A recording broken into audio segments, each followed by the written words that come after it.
Hello, everyone. I'm Chester44, also known as Fly, and welcome to this Let's Play of Pillars of Eternity 2, Deadfire. Last episode, we went into the hole and took a look through it a bit. Found some people we were looking for, did a bit of murdering, and got some level ups. Found out some more about that feud going on. We'll need to find someone else to speak with and get more information. For now, let's head in and see if we can find our way towards the black market. I believe we were told go right. You trudge along the darkened passage and reach an intersection. The tunnel branches off to the right. You hear the distant murmur of voices down the darkened path, but see no one. Go forward. On your left is an abandoned merchant stall displaying cheap jewelry. The path continues ahead. Inspect the merchant stall. Laid out are various trinkets made from junk, necklaces strung with fish bones and shoe buckles, and bracelets made with shards of broken glass. But the curtain sways and flaps as if stirred by a draft. You twitch it aside and discover a secret passageway. We'll continue through it. You check the tunnel one more time to make sure no one is watching. Then you slip behind the curtain and into another passageway.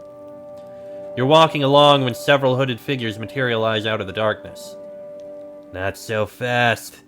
You gotta pay a toll if you want to visit Delver's Row. Good folk, open markets are vital to a healthy economy. Would you turn away a paying customer? They look at each other and shrug. Last time I came through here, there was a man with a scar. I paid him. They shrug and stand aside. You continue on, and the rough stone changes to smooth cobbles under your feet. Wan lamplight shivers ahead, as yellow and tremulous as fear itself. Before you is a narrow cavern that writhes with shadows and echoes with the music of jingling coins. Enter Delver's Row. Well, let's see what we can find out about in here. Maybe we'll actually be able to find a Principe flag that we can fly. And the Spindle Man over there, interesting. But let's look around.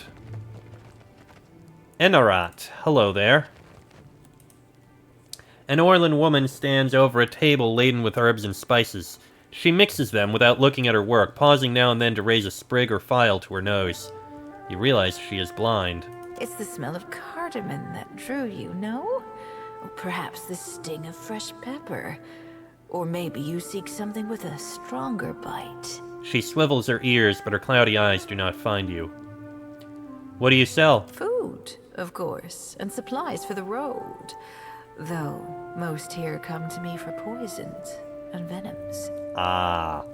I'm looking for medicine to cure Drowner's lung. Then you'd best ask elsewhere. She leans close and lowers her voice. But careful.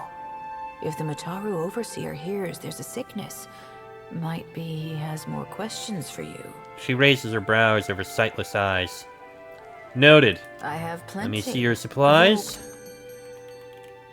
Yeah, you've got poisons and that kind of stuff. Not that I really need much. I have less money than I thought. Jeez, how did that happen? Alright, let me sell that. I'll hold on to the Spellwright. I'm probably just gonna sell the Spellwright's Grimoire. Well, I'll hold on to it for now. Sell all those. Sell all that. I think that's all I have to sell, so there's another 200 gold. But thank you very much. I am going to just put the Spellwright's Grimoire into your inventory, so that you have it there. And let's go and take a look and see what we can find. The street merchant. Hello. Looking for something to sharpen the senses? To help you leave your sorrows behind? I got what you need. Do you now? You have drugs. Okay, not taking any of that. Let's see. Furtive whispers and footsteps rise from the lower street. Several paintings look identical, down to the signatures copied in the corners. Yeah, this definitely sounds like a black market. Rust. A figure in the shadows looks up at your approach, pursing his lips together in a crooked line. Think you made a wrong turn, Bilger. You don't belong in the row. Actually, the smell of this shithole reminds me of home. Let's try that. He raises an eyebrow at this. Long moments pass as he casually looks you up and down. Scowl at him. You'll need to work on that if you want to scare anyone. He glances around the alley before continuing. You looking to commission an artist? You'll find none better in Nekataka, Bilger. An artist. Are we talking a forger? He lightly traces a finger across the hilt of an emerald-encrusted stiletto hidden within the folds of a dark leather tunic. His narrowed eyes seem to dance in the magical light as the gemstone pulses with a caustic glow. The right half of his mouth ascends menacingly as he dips his head and peers at you from underneath his brow. You're an assassin. You're answered with a thin-lipped scowl as your words echo throughout the alley. And what sort of payment do you require for your services? Depends on the craftsmanship required. We don't know each other, so let's keep our dealings within the gullet, yeah? With a furrowed brow, he glares at you but says nothing. I'm looking for a cure to Drowner's Lung. Keep your rotten ass away from me, Lunger. He takes a step back from you. You want to talk to a Valian that goes by Ernetzo. He runs a shop down the street, here in the row. Don't tell him I sent you. And don't say I never did you any favors. Ernetzo, thank you very much. And hello, Jones. I'd like you to handle a problem for me. Head swiveling side to side, he darts a cautionary glance. Then, shoulders straightening, he leans close to you. Go on. Never mind, let's speak of other matters. But I'll keep you in mind, just in case we need to take care of someone in the future. The alley narrows to a dead end. Alright, so we got an assassin over there if we need to, assassinate anyone. Good to know. Let's see.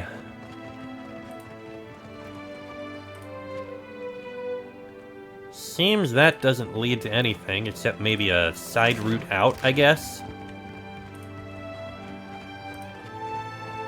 Alright. Doorway here. This probably goes into that room. And we found Ernetzo. Hello, Ernetzo. Ernetzo has not seen you before. You must be new. New or very good at disguises. He peers at you through half-moon spectacles. His face is hidden behind a thick but well-groomed beard, and his eyes constantly dart between you and the doorway. But how did you hear about this place? Wait, no. Do not tell me. Sometimes it is better not to know. I can't argue with that. There is something I can get for you, yes? Tell me quietly. I need medicine for Drowner's Lung. Eh? I hope you are not ill. But never mind. If the Mataru come asking, I will not tell. He winks and taps his lower lip, backing away from you just a little. But Drowner's Lung is very serious. Very deadly. The cure is not cheap. But how can one put a price on good health? He grins marvelously and waggles 8 fingers on the countertop before you. On the other hand, you look strong. Like you could handle some hard work. He pats his own meager bicep. If the price seems high, there is a certain little favor you could do for me instead. Tell me about this little favor. There is a certain merchant here who needs to not be here. He draws a finger across his throat. Go on. This merchant runs a shop at the end of the street. People know it as the Spindleman.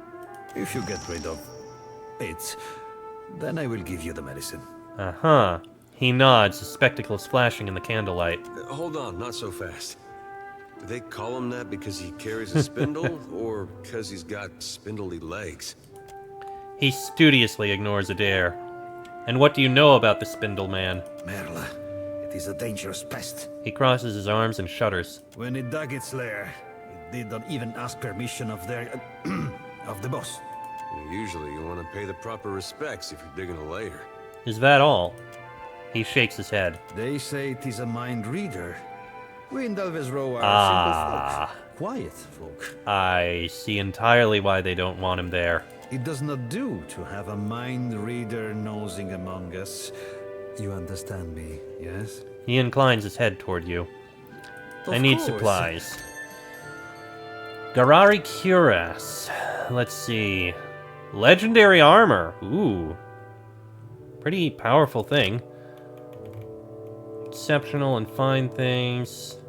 And the red hand, which is also very expensive. Anything I can sell? No, I already sold everything I had. I am going to avoid going through there. Let's get a drink of firmness. It's early. We'll go when it's dark. Imwani. I don't know how you tell that. Hello there. This grizzled old Almawa woman looks like she's been left in the sun to dry. Her skin is so worn and weathered it's hard to tell her wrinkles from her scars. You need a blade or a bludgeon or some sturdy armor. Umani has what you seek. The old woman gives you a grin that multiplies the wrinkles in her face. Old Umani's stock is tested in the hands and throats of the fiercest sorts in the gullet. Never will you find a better selection. Helmet, Rekvu's fractured casque, grants immortal will, immune to interrupts while they carry one or more injuries. Plus to athletics, gives second wind, incoming damage is reduced as health is lost, and constitution. Interesting. Nothing I need though, thank you. Oh, a stray dog. Algol, what do you do? Constitution affliction is lowered, and party members regain health when killing an enemy. Sure enough. And there's the Spindle Man, as I should have guessed. It's one of these guys. Oh. Much to see in the light. Found something hidden. Not that it matters. I don't be supposing we could blow it up. What is this Kith creature? The Vithrak cocks its head and focuses its many eyes on you. Its strange companions also stare at you with unnatural intensity. All right, I'll go first. Is it true some of your kind are covered in soft fur that feels good to pet? Oh, Adair. One of the Vithrak's eyes shifts towards Adair. After a moment, it shifts back to you. What secrets does it bring? You feel a gentle scratching in your head. Another voice speaks directly into your mind. Let us see. Let us see. The Vithrak clicks its claws together in delight. Keep your weather eye open, Cap. A fork probing ain't much to worry over, but I'll be a two-headed ogre if that's the only trick up them silk sleeves. Seraphin scrutinizes the Vithrak. Meanwhile, the Vithrak scrabbles and slithers deeper into your mind. What secrets do you want? Any. All. It plunges into your thoughts and fumbles for one.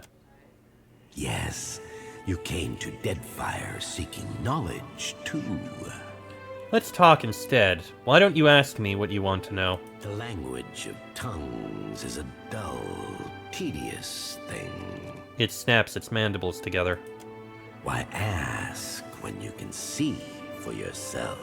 Because some people don't want everything to be known. The Vithrak reaches further into your mind, plucking and picking at your memories. A watcher. The Deerwood. The great empire of Adir. Wait.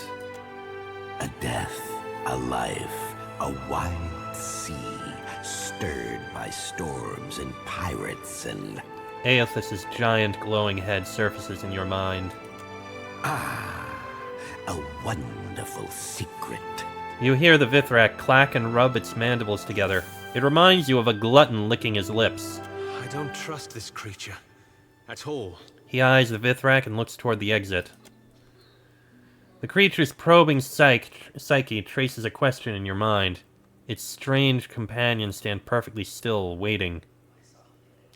I need supplies. Spindleman's Grimoire. That's something that can be gotten. Okay.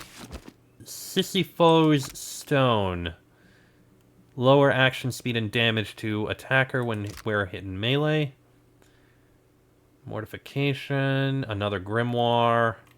And various scrolls, amulets, and the like. And a mask. Alright, let me drop a save for a second here. Alright, let's speak. What are you doing in the gullet? We dig. There are many mines here with many secrets, many depths with even more. A city under a city. Another in the ruins. It teems with young secrets, rivalries, and betrayals. We seek the older secrets, buried deeper and carved on weathered stone. Will you tell me a secret? Yes. You have been generous with us. The ogres nod slowly. There is a place below the slums, old, cold, and abandoned, where the city swallows those it wishes forgotten. But this place was once part of the city. So was its temple, a site holy to the goddess of distant, forgotten things. Andra, I assume. So there's a temple to Andra down in the old city. Your snooping has upset some of your neighbors. It chitters in disgust. The elf gnashes her teeth. His is a small mind, with small concerns. What do you care for him? The elf abruptly falls silent, her mouth still hanging open. The Vithrak drops her mind like a toy it has grown bored with. It turns its attention to yours. You feel it shuffling through your thoughts as though it were turning pages in a book. Images arise in your mind, memories. You see Pitli stifling her coughs as she tells you about the drowner's lung medicine. And you see Ernetzo. Muster your willpower against the Vithrak. You push the Vithrak out and your mind clears for one blissful moment. Then the creature squirms past your defenses and renews its invasion. Let us see. Let us see. The Vithrak delves deeper. It sees you in Ernetzo's shop, talking with the merchant. You ask about the drowner's lung medicine, and Ernetzo begins to answer. The Vithrak chitters with interest. Let's see what happens if he sees it. Let him explore. It continues pushing into your memory, gentle but determined. Your conversation with Ernetzo plays out. He tells you about the Spindle Man and offers the medicine to you in exchange for killing him. The Vithrak eases out of your mind. What is your business with the cellar woman? Its eyes twitch with curiosity. Its associates stare at you, unblinking. Cellar woman. The one who calls herself Ernetzo. It waves a claw in impatience, a gesture that is mirrored by one of the ogres. It's Ernetzo, with Z's. What is this droning sound? You have a fly in your teeth? Its mandibles jerk with interest. Ernetzo is a man. As you say, we discern no difference. As you say. Ernetzo wants me to kill you in exchange for a rare medicine. Yes, this Ernetzo speaks little to us, but her thoughts say much. We know she plots against us. But you do not care about Ernetzo, only the medicine. Let us tell you an excellent secret. It nearly dances with excitement, tapping its curved claws together. The elf sways and claps softly. There is a hidden entrance to her storeroom. Its eyes flash and flicker. Follow the wooden catwalk east of her shop. This is where she moves supplies in secret for Dario. Why tell me this? We want to see you betray Ernetzo with her own secret. Take the medicine you desire. It sidles closer. The ogre and the elf also take a couple steps forward, their eyes blank and expression still. If you also exterminate her, then we can sell you special things at special prices. Its mouth parts clack and tap with glee. Though the other cellar women and cellar men might think angry thoughts of you then. Tell me what you know about Ernetzo. She fears us, fears that we will gather and scatter her secrets. Ernetzo sells many things to common people, but also to powerful criminals who command many. This is why her shop has a secret entrance. Follow the wooden... All right, then. So, the Spindle Man would give us more money, and an extra shop if we kill the guy, but that would piss off everyone in here. Or we can have the Spindleman killed and get the thing from Ernetzo. Or we can just loot it from him and see what happens. Let's see if there's a way that we can just, you know, keep everyone selling things to us. Let me drop a save here. Alright, let's activate this so that we can get in. Let's see. If I can get away with it without stealing. My fingers be fat and furry, but they're ever so nimble. Mechanic skill too I low. don't be supposing we can swapped and spark. Well, there's the medicine. Well, we got the medicine there. My fingers be Can't fat pick and that furry, one, unfortunately. Okay, and now we need to bring that over to Pitley, because she is going to want it.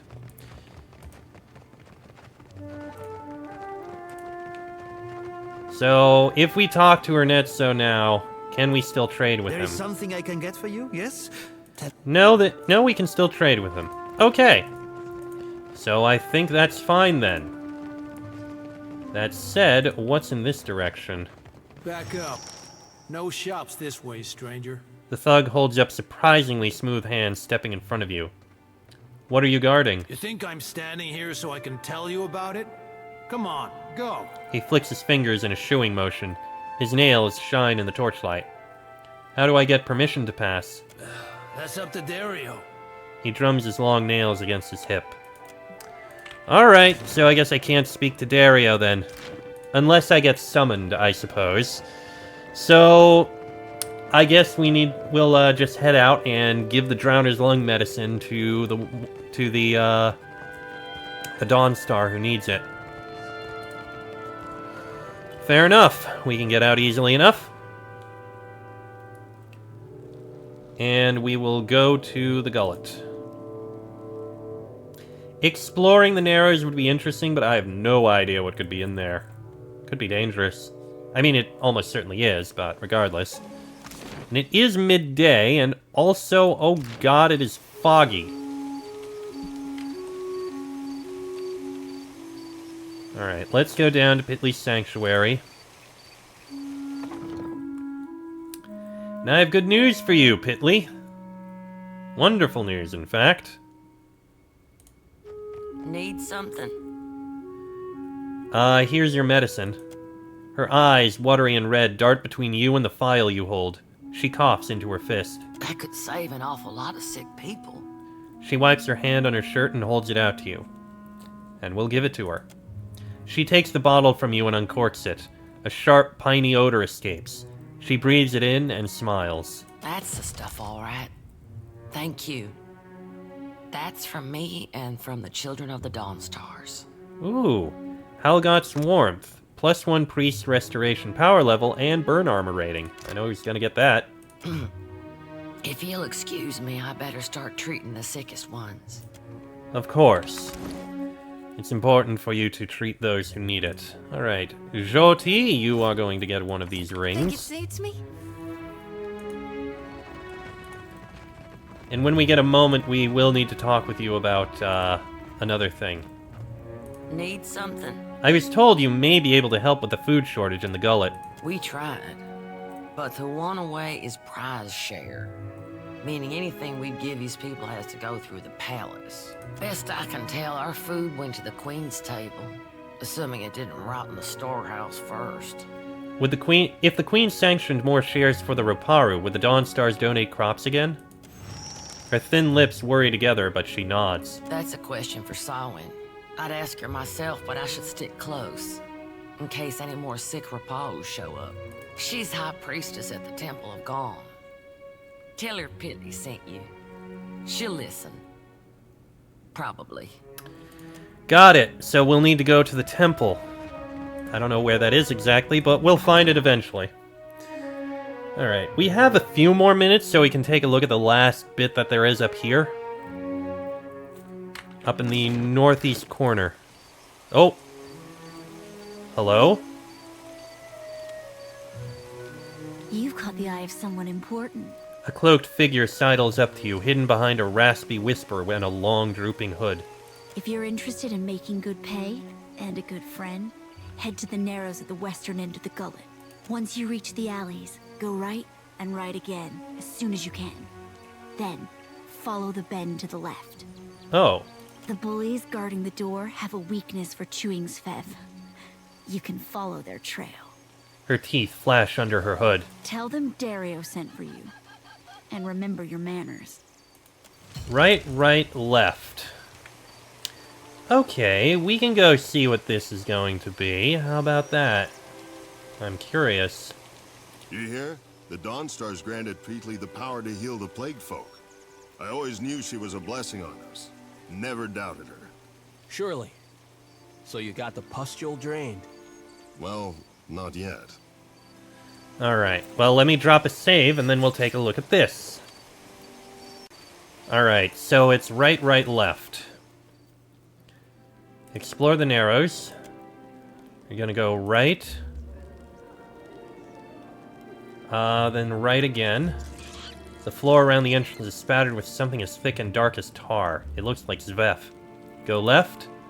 A handful of guards emerge and block your way, crossing their thick arms over their chests. One of them spits a vicious black glob at your feet. He rolls a dark plug between his teeth. Better head back, friend. It's invitation only past here. Dario sent a messenger for me. The guards nod and let you pass, chomping loudly on mouthfuls of Svev. At the end of the passage is a stately door crafted of polished mahogany. Through the small slit in the door, you catch flashes of fire-cast shadows and bright textiles. The scent of sandalwood and cinnamon oil come to you on a warm draft. Whatever's beyond the door is likely far more elegant than anything else you've seen near the gullet. Enter the hideout. So, Dario wants to speak with us, does he? This'll be interesting. A thug. You never saw us here. Don't keep the boss waiting. Well, I can pick the lock and not get anything. And Dario the Lean is over here. Sure. The cannon is engraved with emblem of the Royal Deadfire Company. Okay, so Dario is indeed either working with them or stole something from them. Tell you what. I don't know how long this conversation is going to go. It could go a while. So I'm going to go ahead and end this episode here. Next episode, we'll speak to Dario and see what exactly he wants us to do. That'll be in the next episode. So until then, I'm Cheswick44. I'll send in his fly.